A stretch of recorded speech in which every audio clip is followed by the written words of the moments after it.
పరం శాంతి. ఈరోజు పురుషార్థమునకు ధారణా పాయింట్స్. బాప్ అంటున్నారు, వచ్చే మీ మన్ బుద్ధి లోపల బేహద్దు శక్తులను, బేహద్దు గుణాలను ప్రత్యక్ష రూపంలో ఉంచుకోండి. ఎప్పుడైతే మీ మన్ బుద్ధిలో బేహద్దు కళలు, బేహద్దు శక్తులు నిండుగా ఉంటాయో అప్పుడు మీ మనసు శక్తిశాలిగా ఉంటుంది. అంటే మీ పాత సంస్కారాలు మీ పైన యుద్ధం చేయవు. నేను బేహద్ పరమాత్మను అని మీరు ఆలోచిస్తూ ఉంటారో మీ మనసు లోపలికి వెళ్తూ అంతర్ముఖిగా అయిపోతారు. మనసు కూడా ప్యూరుగా అయిపోతుంది. మీరు చేసే కర్మలు కూడా యాక్యురేట్గా అయిపోతాయి. అంటే మనో వాక్ కర్మలు అన్నీ కూడా ఒకేలాగా ఉంటాయి. ఇలా ప్రతి ఒక్క గుణాన్ని, శక్తులను స్వరూపంలోకి తెచ్చుకొని యూజ్ చేసుకోండి. అవే పెరిగిపోతూ ఉంటాయి. మీరు ఎంత ఉపయోగించుకుంటారో శక్తులను అంత పెరుగుతూ ఉంటాయి. మేము బాపును సత్యమైన మనసుతోటి ప్రేమిస్తున్నాము అని మీరంటారు కదా. సరే, ఎవరినైతే మీరు ప్రేమిస్తున్నారో వారికి ఇష్టం లేని పనులు చేయరు కదా, మాటలు మాట్లాడరు.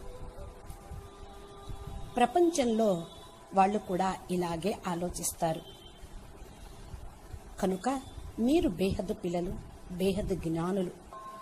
బాపుకు ఇష్టం లేని వ్యర్థమైన మాటలు, సాధారణమైన కర్మలు మీరు కూడా చేయకండి. సదా బాపు యొక్క గుణాలను, శక్తులను ధారణ చెయ్యండి. మరి ఇవన్నీ మీకు ఎందుకు కష్టం అనిపిస్తున్నాయి అంటే మీరు మీ ఒరిజినల్ ఆది అనాది బేహద్దు స్వరూపాన్ని మాటికి మర్జ్ చేసుకుంటూ ఉన్నారు. లోపలే ఇముడ్చుకుంటున్నారు. బయటికి తీసుకురావటం లేదు. ఇంకొక విషయం, మీరేమంటున్నారు?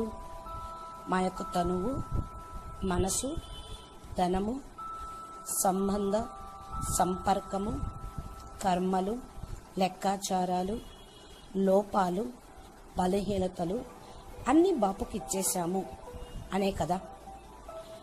మరి బాపూజీకి ఇచ్చినవి వాటి గురించి మీరెందుకు ఆలోచిస్తున్నారు?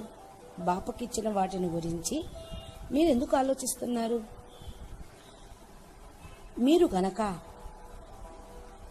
బాపుకిచ్చేసి మరలా మీరు తీసుకొని దాని గురించే చింతన చేస్తూ ఉంటే ఆ సమయంలో బాపు సాక్షిగా అయిపోతారు. మీకు అప్పుడు ప్రతి ఒక్కటి భారం అయిపోతుంది.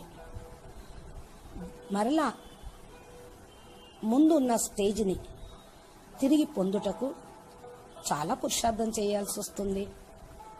కనుక బాపుకు ఇచ్చిన వాటి గురించి చింతన చేయక అవన్నీ బాపూజీకే మరలా అప్పజెప్పేయండి. మీ ఒరిజినల్ స్వరూపంలో కూర్చోండి. ఇలా అభ్యాసం మాటికి చెయ్యండి. దీనికి సమయాన్ని వేస్ట్ చెయ్యొద్దు. ఎందుకంటే బేహద్ బాపు ఇప్పుడు మీకు సాతిగా అయ్యి 100% సహాయం చేస్తున్నారు. దీని యొక్క లాభాన్ని పొంది తమ సీట్లో స్వయం సెట్ అయ్యి త్వరగా మీ లక్ష్యమును పొందండి. దీనిపైన మీరు ఎంత అటెన్షన్ పెట్టుకుంటారో అంతగా బాపు యొక్క సహాయం లభిస్తుంది. బాపు శక్తులను ఇస్తారు. బచ్చే త్వరగా సంపన్నంగా అయ్యి బాప్ సమానంగా తయారై బాపుని కలుసుకోండి. ఉదాసీనంగా కావద్దు మరియు సోమరితనంలోకి రావద్దు. మన్ బుద్ధి యొక్క యాత్ర ఇప్పుడు మీరు చేసేది మన బుద్ధితోటి చేసే యాత్ర కనుక మీ స్వరూపంలో మీరు ఉండి ప్రతి సెకండు యాత్ర చెయ్యండి. దీనికోసం చాలా అటెన్షన్ కూడా ఉండాలి. అప్పుడే మీరు మీ గమ్యానికి